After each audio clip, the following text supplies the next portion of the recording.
그는 조용히 요한복음 6장부터 21장까지를 하나의 길로 묶어 바라본다. 여러 장으로 나뉘어 있고 수많은 사건과 대화가 이어지지만 그 안에는 하나의 방향만이 흐르고 있다고 그는 말한다. 이 길은 기적을 따라 걷는 행진이 아니라 사람이 믿음이라는 깊은 곳으로 천천히 내려가는 여정이라고. 사람들은 흔히 요한복음을 읽을 때 놀라운 표징과 선명한 선언에 먼저 시선을 둔다. 물이 포도주로 변하고 병자가 일어나며 죽은 이가 다시 숨을 쉬는 장면에 마음을 빼앗긴다. 그러나 그는 조심스럽게 말한다. 요한복음은 기적을 보여주기 위해 기록된 책이 아니라고. 오히려 기적 앞에 선 인간의 반응을 끝까지 지켜보는 복음이라고. 요한복음의 전반부가 예수는 누구인가를 드러내는 이야기였다면 6장 이후의 후반부는 전혀 다른 질문을 던진다. 그 질문은 더 이상 신학적인 정의가 아니다. 이 예수를 어떻게 받아들일 것인가? 그리고 더 깊이 들어가면 이 예수 앞에서 나는 어떤 선택을 할 것인가라는 질문이다. 그는 이 질문이야말로 요한복음 후반부 전체를 관통하는 침묵의 물음이라고 말한다. 예수는 더 이상 자신을 설명하는 데 머무르지 않으신다. 이제 그분은 사람들의 마음을 흔드는 말씀을 하신다. 위로처럼 들리기도 하고 때로는 거부감마저 일으키는 말씀이다. 생명의 빵에 대한 이야기, 자신을 먹고 마셔야 한다는 선언, 빛과 진리, 자유와 종속에 대한 언급들은 사람들을 갈라놓는다. 그는 이 지점에서 요한복음이 갑자기 조용해지기 시작한다고 설명한다. 환호는 줄어들고 질문은 깊어지며 떠나는 이들의 발걸음 소리가 점점 또렷해진다. 군중은 기적을 보고 몰려든다. 배부르게 먹고 눈에 보이는 능력을 경험하며 그 안에서 희망을 발견한다. 그러나 예수가 더 깊은 것을 요구하실 때 군중은 머뭇거린다. 그들이 원했던 것은 변화가 아니라 도움, 헌신이 아니라 해결이었기 때문이다. 그는 이 모습을 두고 인간의 믿음이 얼마나 쉽게 조건부가 되는지를 보여주는 장면이라고 말한다. 제자들은 떠나지 않는다. 그러나 그들은 이해하지도 못한다. 그저 곁에 머무를 뿐이다. 말씀의 의미를 온전히 알지 못한 채 때로는 두려움과 혼란 속에서 예수를 따른다. 그는 제자들의 이 모습이야말로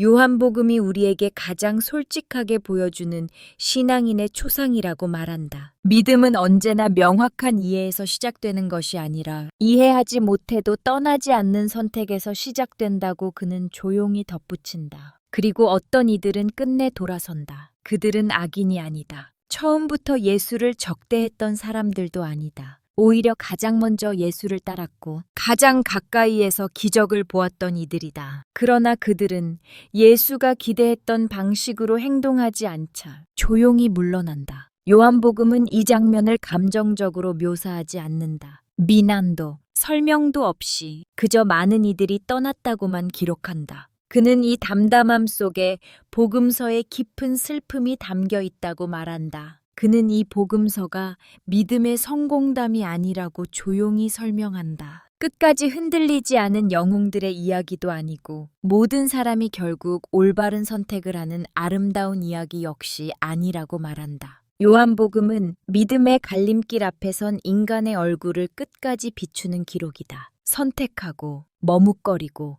도망치고 다시 돌아오는 사람들의 이야기다. 그래서 그는 요한복음을 읽을 때 자신을 어느 인물에 쉽게 대입하려 하지 말라고 권한다. 우리는 때로 군중이기도 하고 때로 제자이기도 하며 때로는 이름 없이 떠나간 사람들 중 하나이기도 하다. 요한복음은 우리에게 너는 누구인가를 묻지 않는다. 대신 지금 너는 어디에 서 있는가를 묻는다. 그는 이 후반부의 여정이 점점 더 어두워진다고 말한다. 갈등은 깊어지고 오해는 쌓이며 예수를 둘러싼 공기는 무거워진다. 그러나 그 어둠은 실패의 징조가 아니라 십자가로 향하는 필연적인 길이라고 그는 설명한다. 요한복음에서 어둠은 빛이 사라졌음을 의미하지 않는다. 오히려 빛이 가장 선명해지기 직전의 시간이다. 이 여정에서 예수는 더 이상 많은 말을 하지 않으신다. 대신 질문을 던지신다. 남아있는 제자들에게 침묵 속에서 묻는다. 너희도 떠나고 싶으냐? 이 질문은 제자들만을 향한 것이 아니라고 그는 말한다. 요한복음을 읽는 모든 시대의 신앙인에게 던져지는 질문이다. 상황이 어려워지고 말씀이 불편해지며 신앙이 더 이상 유익해 보이지 않을 때 우리는 무엇을 선택할 것인가? 그는 말한다. 요한복음 6장부터 21장은 믿음을 얻는 이야기라기보다 믿음을 잃을 수도 있는 자리에서 다시 선택하는 이야기라고. 그 선택은 언제나 조용하고 눈에 띄지 않으며 사람들의 박수를 동반하지 않는다. 그러나 그 선택 하나가 사람의 인생을 전혀 다른 방향으로 이끈다고 그는 설명한다. 그리고 그는 마지막으로 이렇게 말한다. 이 말씀은 과거의 이야기가 아니라고. 갈릴레아 호숫가에서 끝난 이야기도 예루살렘 성 안에 갇힌 기록도 아니라고. 지금 이 자리에 앉아 있는 우리 모두가 여전히 그 여정 위에 서 있다고. 기적을 바라보며 따를 것인지, 이해하지 못해도 머무를 것인지, 아니면 조용히 등을 돌릴 것인지 선택해야 하는 자리에 우리가 서 있다고. 그래서 요한복음의 이 후반부는 서둘러 읽어서는 안 된다고 그는 말한다. 결론을 먼저 알고 읽어서는 안 되고, 감동만을 기대하며 넘겨서도 안 된다고. 이 말씀은 독자를 관찰한다. 읽는 이의 마음을 드러내고, 신앙의 깊이를 시험한다. 그리고 아무 말 없이 묻는다. 너는 지금 이 여정의 어디쯤에 서 있는가? 그는 그 질문을 남긴 채 더 이상 말을 잇지 않는다. 말씀은 설명으로 완성되지 않기 때문이다. 선택으로만 완성되기 때문이다. 6장에서 예수는 오병이어의 기적을 행하신다. 수많은 사람이 배불리 먹고 남은 조각이 12광주리에 가득 찬 사건이다. 겉으로 보기에는 완전한 성공처럼 보인다. 사람들은 놀라워하고 감탄하며 예수를 따르기 시작한다. 그는 그러나 이 장면을 매우 조심스럽게 바라본다. 요한복음에서 기적은 언제나 목적이 아니라 문턱에 불과하기 때문이다. 기적은 사람을 모으지만 믿음을 보장하지는 않는다. 예수는 사람들의 환호 속에서 멈추지 않으신다. 오히려 그 환호를 정면으로 가르시는 말씀을 선포하신다. 나는 생명의 빵이다. 이 말씀은 위로처럼 들리지 않는다. 그는 말한다. 이 선언은 사람들을 안심시키기 위한 말씀이 아니라 그들의 마음을 시험하는 말씀이었다고. 배부른 군중에게 예수는 더 깊은 허기를 드러내신다. 몸의 배고픔이 아니라 삶의 방향에 대한 허기, 존재의 근원에 대한 갈증을 드러내신 것이다. 사람들은 빵을 원했다. 손에 잡히는 기적. 즉각적인 해결, 눈에 보이는 도움을 원했다. 그러나 예수가 내미신 것은 단순한 도움이 아니었다. 그것은 초대였다. 자기 삶을 내어놓으라는 초대, 자신이 기대해온 방식의 신앙을 내려놓으라는 초대였다. 그는 말한다. 이 지점에서 많은 이들이 발걸음을 멈춘다고. 기적은 기꺼이 받아들이지만 삶을 바꾸라는 요구 앞에서는 뒤로 물러선다. 그래서 많은 이들이 떠난다. 요한복음은 그들의 이름을 기록하지 않는다. 비난도 하지 않는다. 그저 사실처럼 담담하게 말할 뿐이다. 그때부터 많은 제자들이 물러갔다. 그는 이 문장의 무게를 오래 묵상해야 한다고 말한다. 떠났다는 것은 단순한 이동이 아니라 관계의 단절이기 때문이다. 그들은 예수를 더 이상 따르지 않기로 선택했다. 그 선택은 소란스럽지 않았고 격렬하지도 않았다. 그저 조용히 다시는 돌아오지 않는 방향으로 향했을 뿐이다. 그때 예수는 남아있는 제자들을 바라보신다. 그리고 묻는다. 너희도 떠나고 싶으냐? 그는 이 질문이 꾸짖음이 아니라 존중이라고 말한다. 예수는 제자들을 붙잡지 않으신다. 설득하지도 조건을 제시하지도 않으신다. 그저 선택의 자리를 열어두신다. 믿음은 강요될 수 없기 때문이다. 머무름은 언제나 자유로운 결정이어야 한다. 그는 이 장면에서 믿음의 본질을 발견한다. 믿음은 감정이 아니라고. 열정도 아니고 순간적인 확신도 아니라고. 믿음은 머무르기로 하는 결정이라고 그는 강조한다. 이해하지 못해도 불편해도 길이 보이지 않아도 떠나지 않기로 선택하는 것.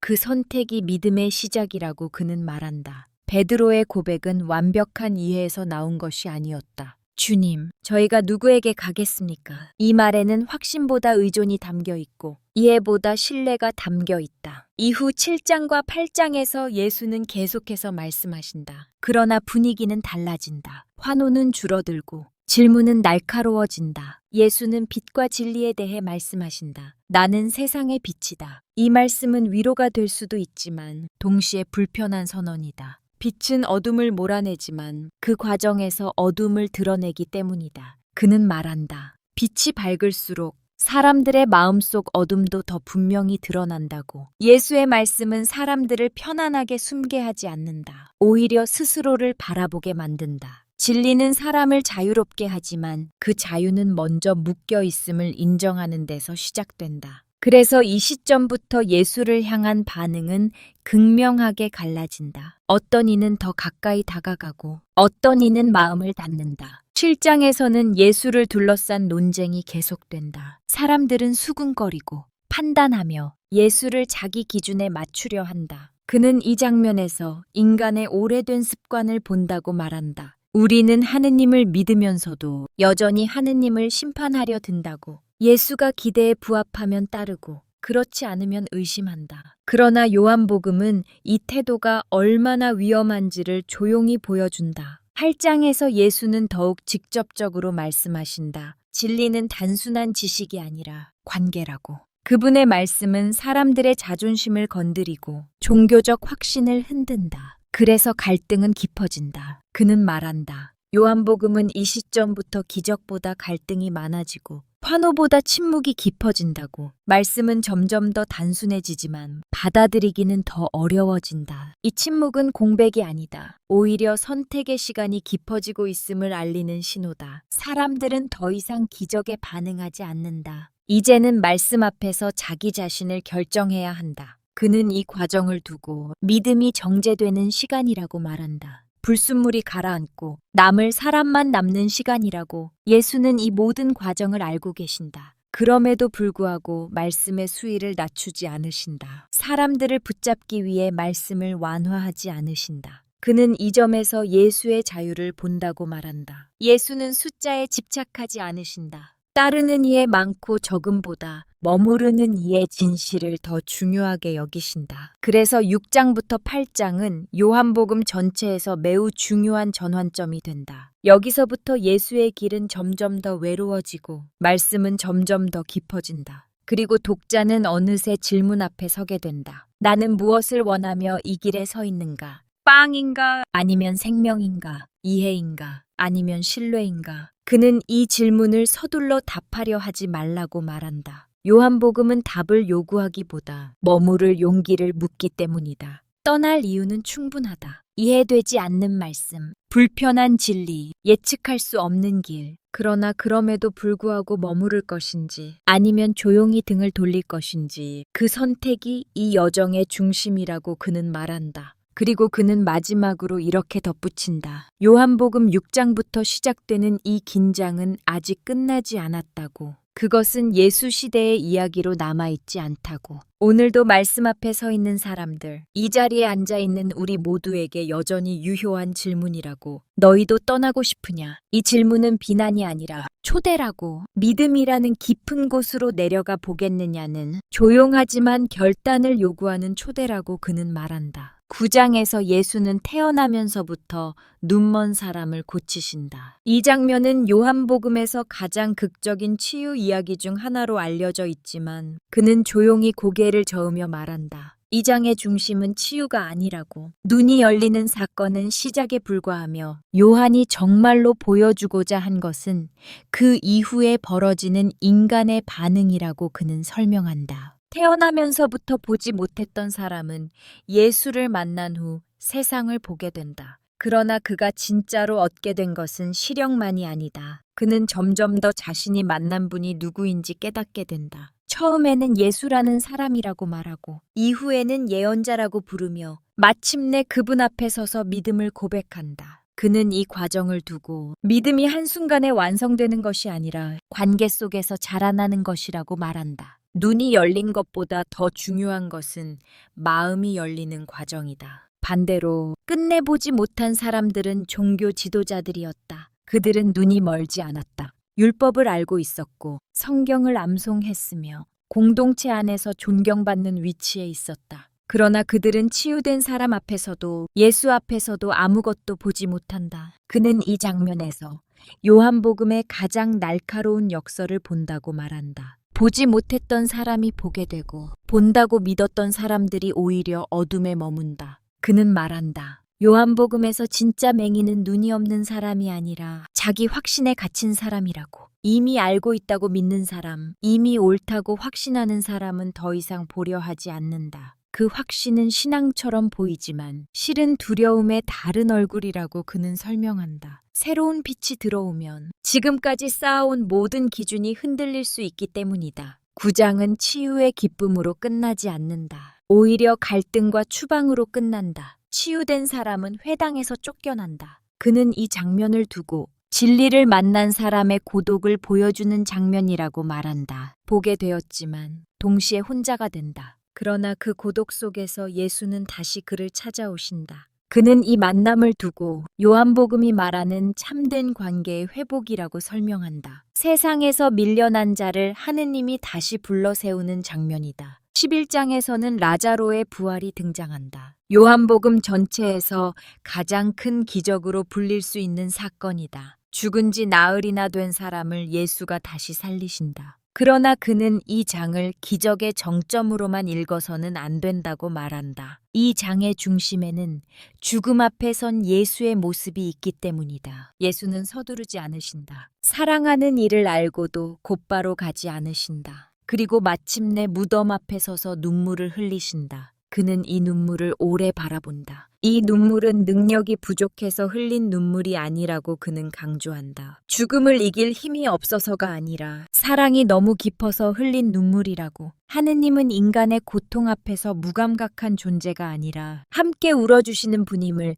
이 장면은 보여준다고 그는 말한다. 라자로가 살아난다. 무덤에서 걸어 나온다. 사람들은 놀라고 믿는다. 그러나 요한복음은 여기서 멈추지 않는다. 그는 이 지점에서 독자의 기대를 일부러 배반한다고 말한다. 가장 큰 기적 이후에 가장 순수한 믿음이 터져 나와야 할 것 같지만 현실은 그렇지 않다. 이 사건 이후 종교 지도자들은 예수를 죽이기로 결심한다. 그는 이 장면에서 인간의 마음이 얼마나 복잡한지를 본다고 말한다. 기적이 믿음을 자동으로 낳지 않는다는 사실. 오히려 기적이 기존의 권력을 위협할 때 사람들은 더 단단하게 마음을 닫는다는 사실을 요한복음은 숨기지 않고 기록한다. 라자로의 부활은 생명의 승리이면서 동시에 십자가를 앞당기는 사건이 된다. 그는 말한다. 요한복음에서 생명은 언제나 죽음의 문턱을 지나온다고, 빛은 어둠과 충돌하고, 진리는 갈등을 낳으며, 참된 생명은 결국 희생의 길로 나아간다고. 이 흐름 속에서 복음은 점점 더 조용해지고 예수의 발걸음은 점점 더 무거워진다. 12장에서 예수는 한 알의 밀에 대해 말씀하신다. 한 알의 밀이 땅에 떨어져 죽지 않으면 그대로 한 알로 남아있다. 그는 이 말씀을 요한복음 전체를 관통하는 열쇠로 바라본다. 이제 예수는 더 이상 자신을 숨기지 않으신다. 생명은 붙잡는 것이 아니라 내어주는 것임을 분명히 하신다. 이 말씀은 위로가 아니다. 위대한 약속처럼 들릴 수 있지만 그 안에는 분명한 방향이 담겨 있다. 죽음 없이는 열매가 없고 내려놓음 없이는 생명이 없다는 선언이다. 그는 이 말씀을 통해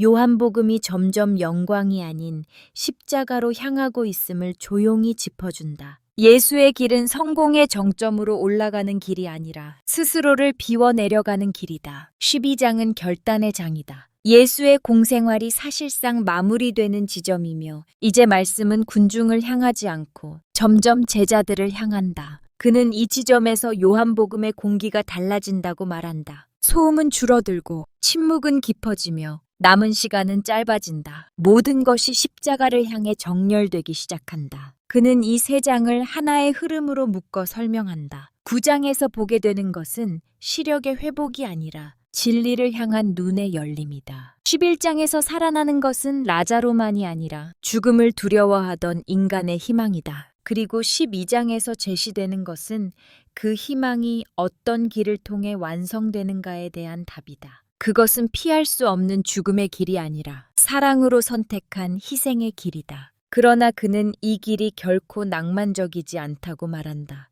요한복음은 이 길을 미화하지 않는다. 두려움이 있고 반대가 있으며 배척이 따른다. 진리를 본 사람은 고립될 수 있고 생명을 선택한 이는 오해받을 수 있다. 그럼에도 불구하고 예수는 이 길을 멈추지 않으신다. 그분은 자신이 어디로 가고 있는지 알고 계신다. 그는 마지막으로 이렇게 말한다. 9장부터 12장은 우리에게 묻고 있다고. 우리는 정말 보고 싶은가? 아니면 이미 보고 있다고 믿고 싶은가? 우리는 생명을 원하지만 그 생명이 요구하는 내려놓음까지 받아들일 준비가 되어 있는가? 이 질문은 설명으로 끝나지 않는다. 선택으로만 답할 수 있다. 그리고 그는 말을 멈춘다. 왜냐하면 이 질문은 그 당시 사람들만이 아니라 지금 이 말씀을 듣고 있는 우리 각자의 삶 속에서 여전히 울리고 있기 때문이다. 13장에서 예수는 제자들의 발을 씻기신다. 그는 이 장면을 요한복음 전체의 심장이라고 부른다. 수많은 기적과 깊은 선언, 치열한 논쟁과 극적인 사건들이 이어졌지만 요한이 가장 조용하면서도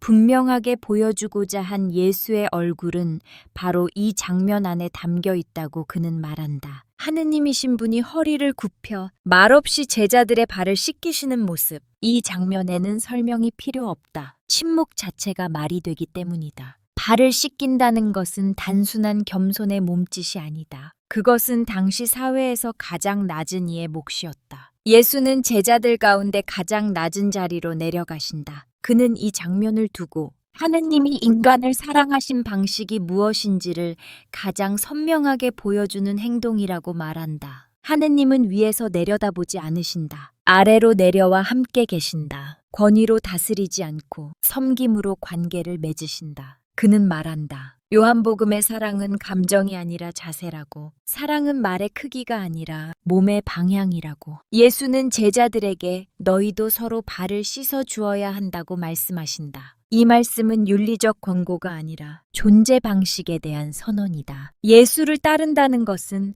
그분의 능력을 닮는 것이 아니라 그분의 낮아짐을 살아내는 것이다. 이 장면에서 제자들은 불편해한다. 특히 베드로는 거부한다. 그는 이 거부 속에서 인간의 솔직함을 본다고 말한다. 우리는 사랑받는 것은 원하지만 사랑받는 방식이 낮아지는 것일 때는 쉽게 받아들이지 못한다. 그러나 예수는 물러서지 않으신다. 이 씻김을 거부한다면 나와 상관이 없다고 말씀하신다. 그는 이 말이 위협이 아니라 초대라고 설명한다. 예수의 사랑은 관람할 수 있는 대상이 아니라 참여해야 할 관계이기 때문이다. 13장은 배신의 그림자로도 가득 차 있다. 예수는 이미 누가 떠날지 알고 계신다. 그러나 그 사실이 예수의 태도를 바꾸지 않는다. 배신할 자의 발도, 도망칠 자의 발도 똑같이 씻어주신다. 그는 이 장면에서 사랑의 무조건성을 본다고 말한다. 예수의 사랑은 상대의 반응에 따라 조정되지 않는다. 사랑은 계산되지 않고 조건을 붙이지 않는다. 끝까지 주는 것으로만 완성된다. 14장부터 16장까지 이어지는 고별 담화에서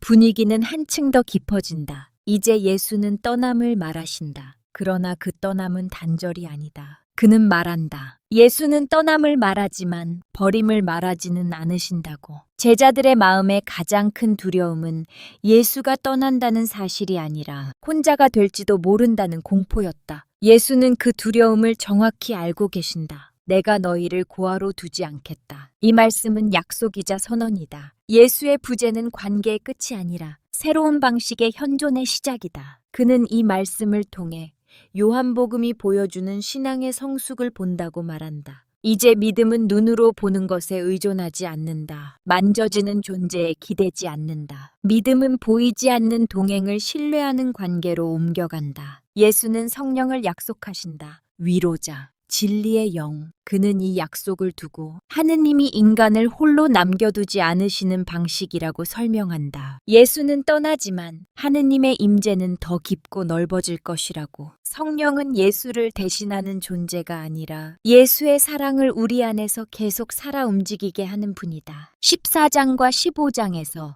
예수는 사랑과 머무름에 대해 말씀하신다. 내 안에 머물러라. 그는 이 머무름이 감정적 안정이 아니라 관계의 지속이라고 말한다. 가지가 나무에 붙어 있듯이 제자는 예수 안에 연결되어 있어야 한다. 열매는 노력의 결과가 아니라 머무름의 결과다. 그는 이 가르침이 현대인에게 특히 불편하게 들릴 수 있다고 말한다. 우리는 결과를 만들려 애쓰지만 예수는 먼저 머무르라고 초대하신다. 15장에서 예수는 또한 미움에 대해서도 말씀하신다. 사랑을 말하면서 동시에 박해를 예고하신다. 그는 이 병치가 요한복음의 솔직함이라고 말한다. 예수를 따르는 길은 언제나 따뜻하지만은 않다. 사랑은 세상과 충돌할 수 있고 진리는 오해받을 수 있다. 그러나 예수는 이 사실을 숨기지 않으신다. 제자들이 현실을 직시한 상태에서 선택하길 원하시기 때문이다. 16장에서는 슬픔이 기쁨으로 바뀔 것이라는 약속이 나온다. 그는 이 약속을 값싼 위로로 읽어서는 안 된다고 말한다. 이 기쁨은 고통을 건너뛰는 기쁨이 아니라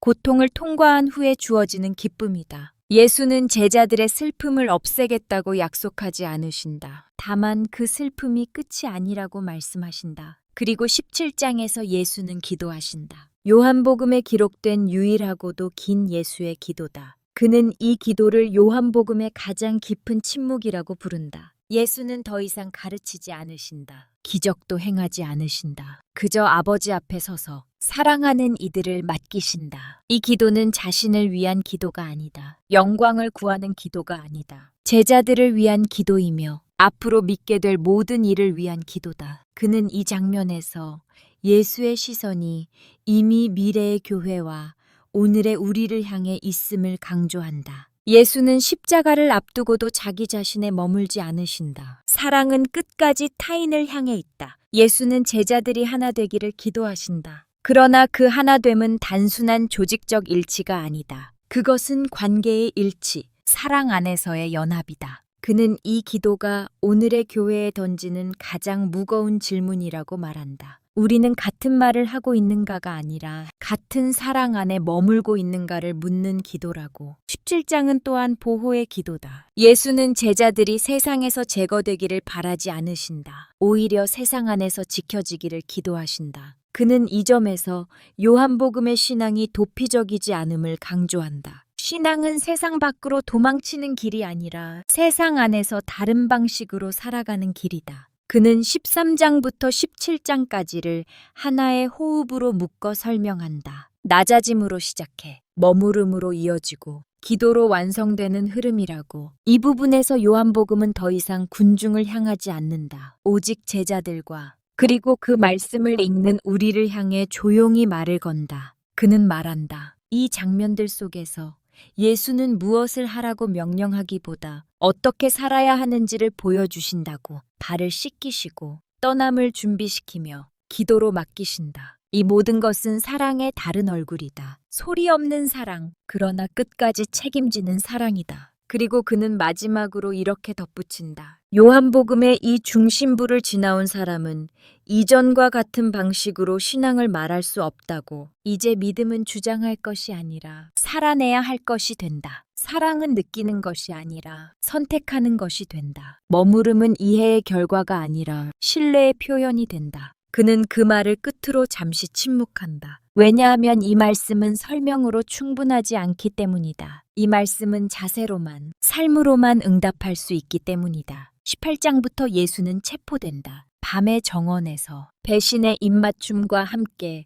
그분의 여정은 돌이킬 수 없는 방향으로 나아간다. 그러나 그는 이 장면을 폭력의 기록으로 읽지 않는다. 요한복음에서 체포는 갑작스러운 패배가 아니라 이미 오래전부터 예수가 선택해온 길의 자연스러운 귀결이라고 말한다. 예수는 도망치지 않으신다. 변명하지 않으신다. 그분은 스스로 내어주신다. 요한은 이 장면을 통해 예수가 상황에 끌려다니는 존재가 아니라 끝까지 자기 삶을 주도하는 분임을 조용히 보여준다. 신문과 재판의 장면에서도 요한복음은 독특한 침묵을 유지한다. 고발은 있지만 소란은 적고 질문은 많지만 대답은 짧다. 예수는 권력을 앞에 두고도 흔들리지 않는다. 그는 말한다. 요한복음에서 예수는 재판을 받는 피고처럼 보이지만 동시에 진리를 드러내는 증인처럼 서 계신다고. 빌라도 앞에서 예수는 스스로를 방어하기보다 내 나라는 이 세상에 속하지 않는다는 한 문장으로 모든 것을 드러내신다. 권력은 그분을 신문하지만 진실은 신문당하지 않는다. 19장에서 예수는 십자가에 달리신다. 요한복음의 십자가는 다른 복음서들과 달리 절규보다 침묵이 많다. 고통은 분명하지만 감정의 폭발은 없다. 그는 이 침묵을 두고 요한이 십자가를 패배의 자리로 묘사하지 않기 때문이라고 말한다. 겉으로 보면 완전한 실패처럼 보이지만 요한은 이 순간을 영광의 순간이라고 부른다. 하느님의 사랑이 가장 깊이 드러나는 자리, 자기 자신을 끝까지 내어주는 순간이 바로 십자가이기 때문이다. 예수는 십자가 위에서도 관계를 놓지 않으신다. 어머니와 제자를 서로에게 맡기신다. 이는 단순한 배려가 아니라 새로운 공동체의 탄생을 알리는 장면이라고 그는 설명한다. 십자가는 죽음의 끝이 아니라 새로운 관계의 시작이다. 그리고 예수는 마지막으로 다 이루었다고 말씀하신다. 이 말은 체념이 아니라 완성의 선언이다. 그분은 끝까지 사랑하셨고 끝까지 책임지셨다. 20장에서 이야기는 갑작스럽게 바뀐다. 무덤은 비어있고 절망은 혼란으로, 혼란은 놀라움으로 바뀐다. 그러나 요한복음의 부활은 요란하지 않다. 그는 이 점을 매우 중요하게 짚는다. 부활은 군중 앞에서의 공개적 승리가 아니라 한 사람과의 만남으로 시작된다고. 가장 먼저 부활하신 예수를 만나는 이는 마리아 막달라다. 그녀는 무덤 앞에서 울고 있다. 예수를 알아보지 못한 채 정원지기를 찾듯 서성인다. 그때 예수는 그녀의 이름을 부르신다. 마리아. 이 한마디로 모든 것이 바뀐다. 그는 이 장면에서 부활의 본질을 본다고 말한다. 부활은 단순히 죽은 이가 다시 살아난 사건이 아니라 관계의 회복이다. 이름을 불러주시는 하느님, 기억하고 계시는 하느님, 여전히 부르시는 하느님. 마리아는 그 부름 안에서 다시 서게 된다. 부활은 삶의 방향을 다시 찾게 하는 부름이다. 요한복음은 이 만남을 길게 설명하지 않는다. 그러나 그 여운은 깊다. 부활하신 예수는 즉시 사명을 부여하신다. 가서 전하여라. 부활은 개인적인 위로에 머물지 않는다. 만난 이는 다시 세상으로 보내진다. 그는 이 흐름에서 요한복음이 말하는 신앙의 역동성을 본다고 말한다. 부활은 머무르는 기쁨이 아니라 다시 걸어가게 하는 힘이다. 21장은 에필로그처럼 보이지만 사실상 매우 중요한 장이다. 갈릴레아 호숫가에서 제자들은 다시 일상으로 돌아가 있다. 물고기를 잡고 있지만 밤새 아무것도 잡지 못한다. 그는 이 장면을 두고 부활 이후에도 여전히 제자들이 혼란 속에 있음을 보여주는 장면이라고 말한다. 부활은 모든 문제를 즉시 해결하지 않는다. 믿음의 여정은 여전히 이어진다. 부활하신 예수는 그들에게 다가와 다시 빵을 나누신다. 처음의 부르심을 떠올리게 하는 장면이다. 그리고 예수는 베드로를 따로 부르신다. 그에게 3번 묻는다. 네가 나를 사랑하느냐? 그는 이 질문을 심판으로 읽지 않는다. 이 질문은 과거의 배신을 들추기 위함이 아니라 사명의 회복을 위한 질문이라고 설명한다. 베드로가 3번 부인했던 기억을 예수는 3번의 질문으로 감싸 안으신다. 각 질문 뒤에 예수는 사명을 맡기신다. 내 양들을 돌보아라. 사랑은 감정의 고백으로 끝나지 않는다. 사랑은 책임으로 이어진다. 그는 이 장면에서 요한복음이 회복을 어떻게 이해하는지 분명히 보여준다고 말한다. 회복은 과거를 지우는 것이 아니라 과거를 안고 다시 길을 걷게 하는 것이다. 그리고 예수는 베드로에게 말씀하신다. 너는 나를 따르라. 이 부르심은 처음과 같다. 그러나 이제 베드로는 이전과 같은 사람이 아니다. 실패를 통과했고 용서를 경험했으며 다시 맡겨진 사명을 품고 있다. 그는 이 점에서 요한복음이 말하는 깊어지는 믿음을 본다고 말한다. 믿음은 커지는 것이 아니라 무너졌다가 다시 세워지는 과정을 통해 깊어진다. 요한복음은 여기서 조용히 끝난다. 명확한 결론도 감정적인 마무리도 없다. 그저 이 모든 일이 기록된 이유를 말할 뿐이다. 이는 여러분이 믿고 믿어서 생명을 얻게 하려는 것이다. 그러나 그 믿음이 어떤 형태여야 하는지는 강요하지 않는다. 그는 이 열린 결말을 두고 요한복음이 독자에게 마지막 선택을 맡긴다고 말한다. 확신에 찬 결론 대신 한 사람의 결단을 기다리는 듯한 여운. 떠날 것인가? 머무를 것인가? 다시 일상으로 돌아갈 것인가? 아니면 다시 따를 것인가? 요한복음은 답을 제공하지 않는다. 대신 질문을 남긴다. 그는 마지막으로 이렇게 정리한다. 요한복음 6장부터 21장은 믿음이 커지는 이야기가 아니라 믿음이 깊어지는 이야기라고. 기적이 늘어나는 이야기가 아니라 선택이 분명해지는 이야기라고. 그 깊이는 책 속에서 완성되지 않는다. 그 깊이는 지금 이 말씀을 듣는 우리 각자의 삶 속에서 계속 쓰여지고 있다고. 십자가 앞에서 우리는 침묵하게 되고 부활 앞에서 우리는 다시 부름받는다. 그리고 그 부름 앞에서 우리는 여전히 선택해야 한다. 그는 그 선택이 대단한 결심일 필요는 없다고 말한다. 그저 오늘 이 자리에서 다시 한 걸음 머무르기로 결정하는 것. 그 작은 결정이 믿음을 깊게 만든다고. 그는 말을 멈춘다. 왜냐하면 요한복음은 설명으로 끝나는 책이 아니라 따라 나서는 삶으로만 완성되는 이야기이기 때문이다.